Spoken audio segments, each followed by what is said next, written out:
So this right here is a budget price Turkish firearm. It's a 9mm made by KOR Firearms, and it's KOR. They sent this out to me to give my thoughts on, so I'm going to do so in this video. Took it out, shot it, put a few hundred rounds through it, and this is pretty much your basic generic striker fired gun. There's really going to be nothing that's groundbreaking with this, but the one thing that this has going for it is its cheap price. So it gets you in a solid full-size 9mm, and you're going to pay roughly half the cost of a Glock or whatnot. There's really nothing that's going to stand out as far as the styling, but it is a perfectly functional gun. So some details on this gun. This gun, I can see where it has Springfield XD or HS2000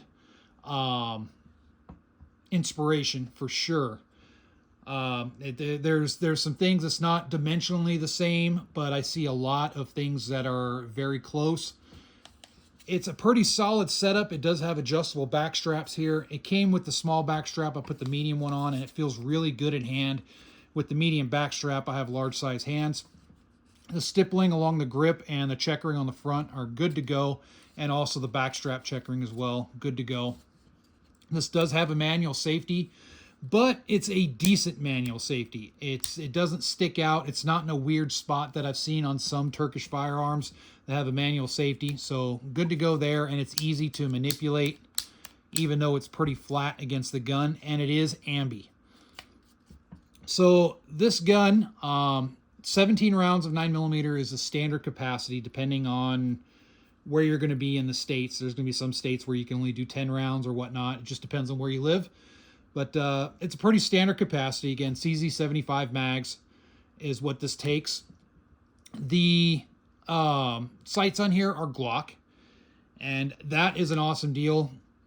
Just right there for the sights, because the sights are easy to change out. These are kind of stock Glock style polymer sights, which I can't stand, but that's not the fault of these guys. It's just the sight itself. Even on regular Glocks, I take away these sights and put on different sights. I actually have different sights on order for this particular gun, just because I don't like this Glock style polymers. But the gun itself, very low recoiling, very comfortable in hand. I do like the big beaver tail right here. It's a very soft shooting, very flat shooting gun. The trigger, it's a decent trigger. It does have a pretty thin trigger safety on here. It is metal, so that's kind of a nice change. A metal trigger, I'm used to seeing polymer triggers. Does have the smaller spaces right here, the Glock style spaces. It's not an M1913. It does have texturing on the front of the trigger guard here, if that's your jam. If you want to use your finger on the front there, if you're one of those types of shooters, you can do so.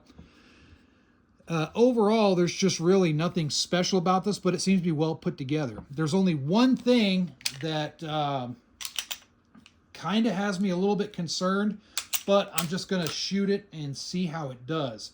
So I have a couple hundred rounds through this, and when I took this apart, and here it is taken apart, you can see right there, if you look at this, you can say, okay, yeah, there's the Springfield XD HS2000 inspiration right there.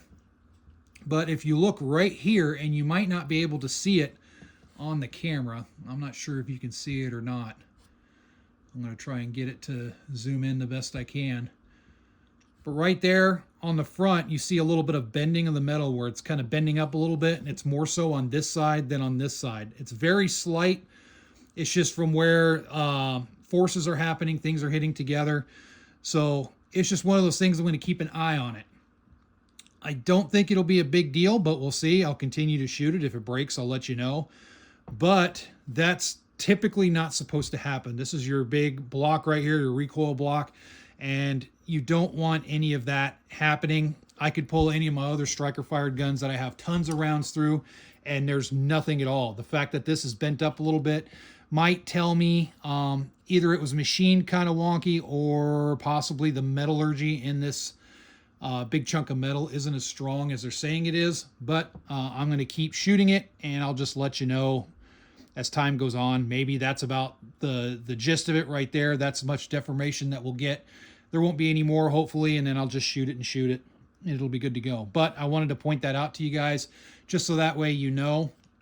If you buy one of these, just keep an eye on that, and just to make sure it doesn't turn into a crack or anything like that. Hopefully it doesn't.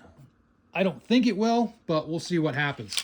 The only rounds that I've put through this, by the way, are 115 grain.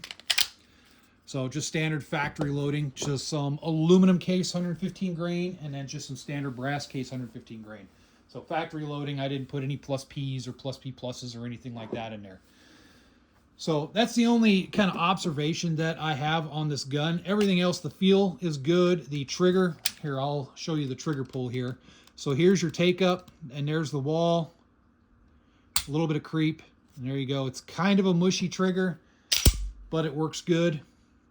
And then here's your reset. Right there, there's the reset, and then a little bit of creep back into it. And there you go. This does have, on the back of the gun, it does have an indicator. You can see right there that tells you the gun is loaded or the striker is cocked, and then when you fire, that goes away. This is optics ready. It is set and cut for an RMSC.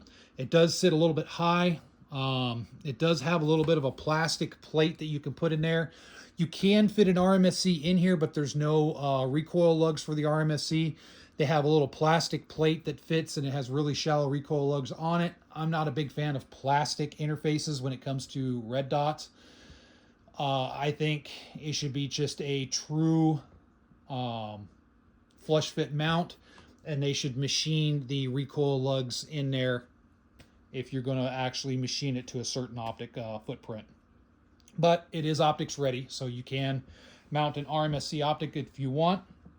So that's kind of a good thing for the optic shooters out there. I may do that once I get the sights that I'm getting are actually just standard Glock tall sights.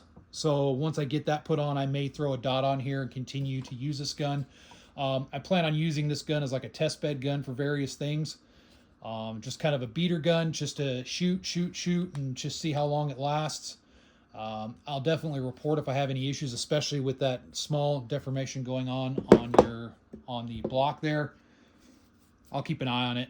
Like I said, somebody that has experience with metallurgy can chime in on that, but typically I don't see that in a handgun, especially with such a low round count. So it is something to keep an eye on.